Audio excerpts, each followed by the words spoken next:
మరొక కీలకమైన సమస్య సార్, ఫైటర్ జెట్లు కూలిపోయినట్లు తెలిపిన అనిల్ చౌహాన్ వ్యూహాత్మక పొరపాటుతో ఫైటర్ జెట్లను కోల్పోయామని చెప్పి డైరెక్ట్గా ఆయన మాట్లాడడాన్ని ఎలా చూడాలి? ఒకటండి, ఇప్పుడు భారత పాకిస్తాన్ల మధ్య 4 రోజులు యుద్ధం జరిగింది. మే 6వ తారీఖున భారతదేశం వెళ్ళి పహల్గాం దాడి తర్వాత మనం వెళ్ళి సర్జికల్ స్ట్రైక్ లాగా వాళ్ళని పంజాబ్ ప్రావిన్స్లో కూడా మనం ఎంటర్ అయ్యాం. పంజాబ్ ప్రావిన్స్ అంటే పాక్ యొక్క రాజకీయ వ్యవస్థకు మూల కేంద్రం. వాళ్ళ ఆర్మీ జనరల్, వాళ్ళ ప్రైమ్ మినిస్టర్ వెళ్ళిందా పంజాబ్ నుంచి. దాన్ని మనం డైరెక్ట్గా అటాక్ చేసాం. వాళ్ళ లాహోర్ సెకండ్ లార్జెస్ట్ సిటీని డైరెక్ట్ అటాక్ చేస్తాం. మన భారతీయ యుద్ధ విమానాలు వెళ్ళి అటాక్ చేసేసినాయి వాళ్ళని. ఓకే, 6 నుంచి 4 రోజులు యుద్ధం జరిగింది. ఒకటే నేను అడుగుతానండి, ఇది సిడిఎస్ ఈరోజు chief of the defence staff general Anil Chauhan గారు నిన్న సింగపూర్లో షాంగ్రీలా డైలాగ్ అని ఒక సెక్యూరిటీ డైలాగ్ జరిగింది, యాన్యువల్ మీటింగ్. అందులో అమెరికా డిఫెన్స్ మంత్రి, డిఫెన్సు, చైనా ప్రతినిధులు, ప్రపంచంలో ఒక 100 దేశాల ప్రతినిధులు అటెండ్ అయ్యారు. అక్కడ ఇంటర్నేషనల్ మీడియాతో బ్లూంబర్గ్ అనే ఒక పత్రికతో మాట్లాడుతూ ఆయన అది వెళ్ళగక్కారు. అంటే ఏంటి, భారత్కి అవమానం జరిగే విషయాన్ని అయితే సింగపూర్లో మాట్లాడతారా? ఒక చీఫ్ ఆఫ్ డిఫెన్స్ స్టాఫ్ భారతదేశానికి గర్వకారణమైన విషయాన్ని నిన్న సింగపూర్ డైలాగులో చెప్పారు. ప్రపంచంలో చైనా, అమెరికాలు కూడా మాట్లాడలేని మాట మన వాళ్ళు మాట్లాడడం. ఎందుకంటే ఈరోజు అమెరికా డిఫెన్స్ శాఖ మంత్రి అక్కడ ఉన్నారు, చైనా నుంచి వాళ్ళ ఫారిన్ ఉన్నారు, వాళ్ళ విదేశాంగ మంత్రి. అంత ప్రతినిధుల మధ్యలో భారత్కు అవమానం కలిగించేది ఎందుకు మాట్లాడతారు? ఇక్కడ ఆ విషయాన్ని మనం గమనించాల్సిన విషయం అనమాట. ఇక్కడ అపోజిషన్ పార్టీ రూలింగ్ ఏం మాట్లాడుతుందనేది మనం పక్కన పెడితే వాళ్ళు రాజకీయాల కోసం మాట్లాడతారు, అదంతా మనం పక్కన పెట్టండి. ఇక్కడ నిన్న చెప్పింది ఏంటంటే, నిన్నే జరిగిన ఒక సంఘటన చెప్పి మీకు ఇది చెప్తాను. నిన్న అమెరికన్ ప్రెసిడెంటు డొనాల్డ్ ట్రంప్ గారు ఒక విషయాన్ని ఒక దేశం కాని దేశం చేతిలో ఓడిపోయినట్టు మాట్లాడారు. అదేంటి, యెమెన్లో హౌతీస్ మీద అటాక్ చేస్తుంది అమెరికా. అది అమెరికా 14,900 యుద్ధ విమానాలు కలిగిన అమెరికా. అది చూడండి, మనకి ఏకంగా 3,000 యుద్ధ విమానాలు ఉంటాయి. అంతటి పెద్ద దేశం 7 MQ-9 అని 7 అత్యాధునిక డ్రోన్లు కోల్పోయింది. ఆ డ్రోన్లు మనం ఇంపోర్ట్ కూడా చేసుకుంటున్నాం. 7 డ్రోన్లు లాస్ అయింది. 2 యుద్ధ విమానాలు F-18 లాంటి 5వ జనరేషన్ దగ్గరగా ఉన్న 18 విమానాలు లాస్ అయిందంట అమెరికా. దెబ్బతో కాల్పులు విరమణ చేసుకుంది హౌతీతో. అరే, అమెరికాయే లాస్ అయ్యింది.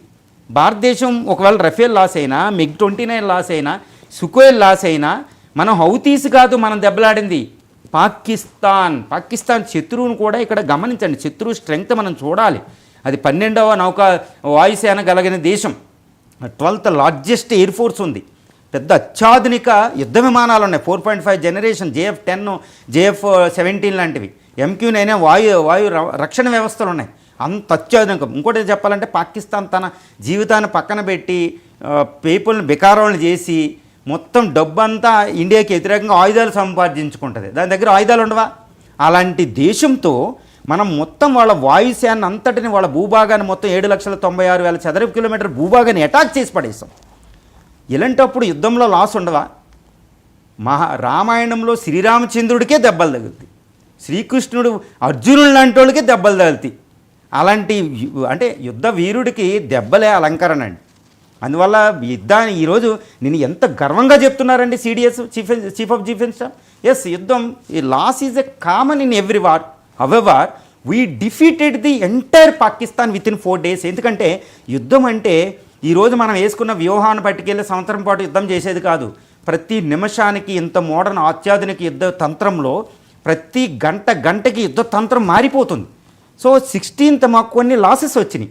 వెంటనే మేము తెములుకుని 3 రోజుల్లో మేము యుద్ధ తంత్రంలో పాకిస్తాన్ ఓడించాం. ఒక అణుదేశాన్ని ఓడించాం. ఇది అమెరికా హౌతీస్లో ఓడించపోయింది, మేము ఓడించాం. చైనా చూడు నీ ఎలా ఓడిపోయినాయో చూడండి. నిన్న సిడిఎస్ గారు సింగపూర్ని ఎందుకు ఎన్నుకున్నారు ఇది చెప్పడానికి. చూడండి, ఇండియాలో ఇప్పుడు opposition leader Rahul Gandhi question చేస్తున్నారు ప్రైమ్ మినిస్టర్ మాట్లాడలేకపోతున్నారు. కానీ నిన్న అదే విషయం సిడిఎస్ గారు with government permission only he has chosen that venue.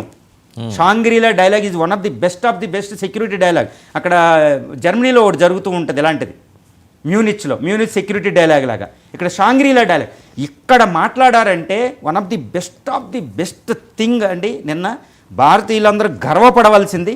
యుద్ధ వీరుడికి ఈ రక్తపు మరకలే ఆనందం. మాకు మరకలు ఉన్నాయి, ఎందుకంటే మేము వీఆర్ ది వారియర్స్. పాకిస్తాన్ అట్టల్ని డిఫీట్ చేసి పడేసాం. చూడండి, మీ ఆయుధాలు ఓడిపోయినాయని చైనాకి ఎత్తి చూపారు, అమెరికాకి హౌతీస్ మీద మీరు ఓడిపోయారు. మేము చూడండి, ప్రపంచంలో ఇండియా సూపర్ పవర్.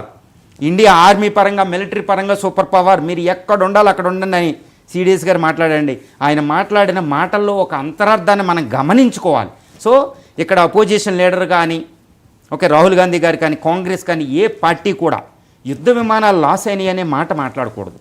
అది పూర్తిగా ఆర్మీకి సంబంధించింది. ఈ విషయం ఎక్కడ జరిగిందంటే, విక్రమ్ మిశ్రీ గారు అవర్ ఫారిన్ సెక్రటరీ పార్లమెంట్ రక్షణ కమిటీ ముందు అటెండ్ అవుతూ అడిగినప్పుడు అక్కడ శశి థరూర్ హెడ్ వైసీ వాళ్ళందరూ అడిగారన్నమాట, మన యుద్ధ విమానాలు లాస్ అవుతాయనే ఆరోపణ వచ్చినాయి, దీనికోసం ఏం మాట్లాడతారంటే ఆయన చక్కగా ఒకటి చెప్పారు, this is none of our business, this is related to defence.